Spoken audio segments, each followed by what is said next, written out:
Yang pertama kalau meninjau, saya sudah 3 tahun yang lalu sudah datang ke sini. Waktu saya masih anggota DPR RI, saya sudah meminta sama pengelola untuk dihentikan.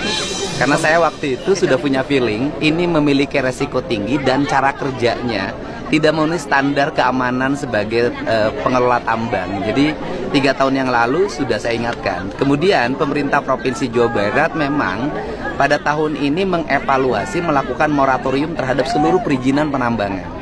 Sehingga tambang-tambang yang memiliki potensi kerusakan lingkungan, kemudian tidak memiliki standarisasi kerja yang baik, memang oleh kita dihentikan dan sudah banyak yang oleh kita ditutup. Moratoriumnya sejak kapan, Pak? Karena kan sejak saya menjabat. Baru masih memiliki izin sampai November nanti. Ya, izinnya kan tahun 2020. Tahun 2020 berakhir bulan Oktober tahun 2025. Jadi moratorium dilakukan ketika melihat perizinan. Jadi izin yang habis tidak kita perpanjang. Jadi ini izin habisnya bulan Oktober. Tetapi karena ini peristiwanya terjadi saat ini dan Dinas SDM Provinsi sudah beberapa kali memberikan surat peringatan tentang bahaya pengelolaan tambang ini. Tetapi kan kalau langsung menghentikan kan kita tidak bisa. Nah untuk itu maka tadi malam kami sudah mengeluarkan sanksi administratif dalam bentuk penghentian izin, pencabutan izin dari tambang ini. Ini kan dikelola oleh Koperasi Pondok Pesantren. Koperasi Pondok Pesantrennya bernama Al-Azhariyah. Dan kemudian di samping ini ada 2 lagi kan, ada 2 tambang yang sama yang dikelola oleh yayasan. Jadi 3-tiganya sudah kami tutup tadi malam. Pak, ini tapi kan informasi dari warga ternyata nggak cuma terjadi sekali kecelakaannya, tapi beberapa ya, sebelumnya sudah pernah terjadi. Ya, masih bisa dapat izin, Pak? Izinnya kan tahun 2020, saya belum jadi gubernur, Mbak. Artinya dari pihak Pemprov sendiri, apa keterangan yang disampaikan dari pihak Pemprov? Ada sidak ke situ? Bukan, gini. Izinnya dikeluarkan tahun 2020. Ketika izin dikeluarkan tahun 2020 kan saya tidak bisa mengomentari. Izin yang 2020 kan saya menjabat 20 Februari tahun 2025 gitu loh. Kalau sejak saya memimpin sangat selektif dan bahkan saya sejak memimpin tidak mengeluarkan lagi izin tambang. Bahkan menutup. Kalau menutup saya banyak. Berarti untuk total berapa? Sudah berapa, Pak? Sudah berapa Pak yang ditutup? Nanti tanya kepala SDM ya. Kalau saya satu-satunya tapi beberapa tambang yang kemarin kan di Kerawang sudah saya tutup.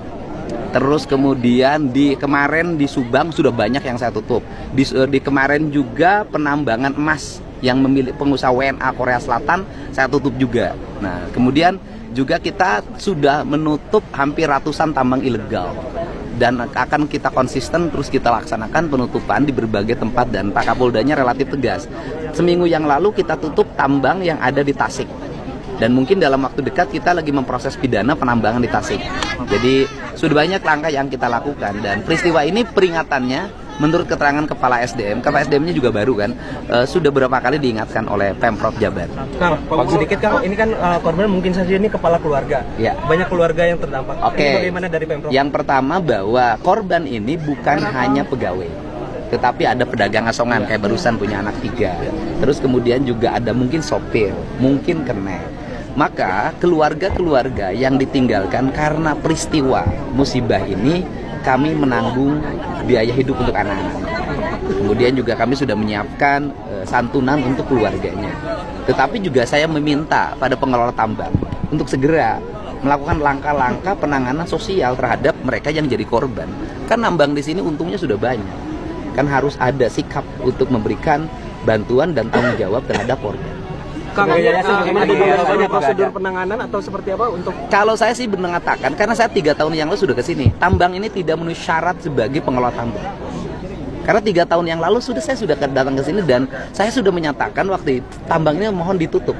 Karena masih berjalan Pak tetap. Saya kan waktu itu belum jadi apa-apa Pak. Gitu loh. Terkait air. Saya kan waktu itu belum jadi apa-apa Pak. Gitu loh. Terkait air, terkait sungai yang tercemar ini gimana Pak? Untuk limbah itu? Ya begini, kan aspek pidananya nanti biar Polda yang mendalami. Pidananya selain dilanggarnya standarisasi K3, juga misalnya aspek pencemaran. Kemudian kan ini Yayasan Kopontren. Benarkah Yayasan Kopontren ini benar-benar digunakan untuk kepentingan pondok pesantren atau tidak? Atau hanya menggunakan baju Kopontren saja? Nah, biarkanlah itu penyidik yang melakukan pendalaman terhadap itu. Tugas saya hari ini adalah satu ya, bersama-sama tim Basarnas untuk melakukan pencarian korban sehingga bisa ditemukan lagi. Yang kedua, memberikan tanggungan terhadap keluarga yang ditinggalkan dari sisi aspek sosialnya. Kemudian yang ketiga, mendorong agar perizinannya tidak dibuka lagi, dan itu sudah dilakukan. Yang keempat, melakukan recovery lingkungan termasuk mencari pidana lingkungannya apabila terlanggar. Kang, artinya ini setelah adanya kejadian ini seluruh aktivitas tambang di Gunung Kuda akan ditutup? Semuanya sudah tadi malam sudah ditutup. Berarti dan tidak akan ada lagi? Tidak akan saya buka lagi. Berarti permanen? Ya sudah, tidak akan saya buka lagi. Pak Gub, untuk terkait pemulihan kondisi sungai yang akhirnya menyebabkan para petani harus... Ya, itu akan kita recovery ya, karena kan PR kita terhadap kerusakan lingkungan di Jawa Barat banyak ya.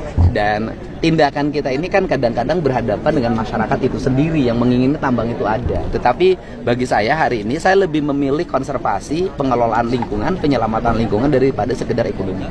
Pak, dampak kerusakan sudah berapa hektar kawasan penambangan di 3 yayasan? Ini kan yayasannya 30 hektar seluruhnya. 30 hektar. Ya kita setelah ini juga kita akan manggil perhutani ya. Ini kan perhutani ini banyak sekali areal-areal hutan yang berubah menjadi areal tambang. Padahal kan perhutani ini adalah perusahaan pengelola hutan, bukan pengelolaan pengusaha tambang. Ini kan lagi-lagi dulu perkebunan itu menjadi PT sewa tanah, nah sekarang perhutani menjadi PT sewa lahan untuk pertambangan. Nah ini perusahaan yang BUMN yang aneh-aneh ini segera memperbaiki diri. Ini dosa ini. Ini perhutani Pak. Saya panggil perhutaninya, dan paling utama tata ruang. Saya minta Pemda Kabupaten Cirebon untuk segera melakukan perubahan tata ruang. Dikembalikan kembali tata ruang ini menjadi kawasan hijau, bukan kawasan pertambangan. Kang, Akang selama ini fokus dengan alam dan lingkungan. Ya. Apakah nantinya juga tidak hanya tempat ini yang akan ditindak, tapi juga tempat-tempat lain? Saya kan sudah sampaikan, sudah berapa ratus di Jawa Barat tambang yang saya tutup, dan saya akan konsisten pada sikap itu, termasuk kebijakan saya misalnya kebijakan pembangunan berbasis bambu. Itu kan sesungguhnya saya lagi mengamankan Jawa Barat dari eksploitasi sumber daya alam. Pak Gub, pada tahun 2001 kan Pak Gub pernah mengungkapkan ini cocok untuk dijadikan lokasi wisata karena dianggap indah. Iya, waktu itu kan karena kan izinnya kan sampai 2025. Dari sisi aspek kewenangan kan saya tidak boleh mutus izin di tengah.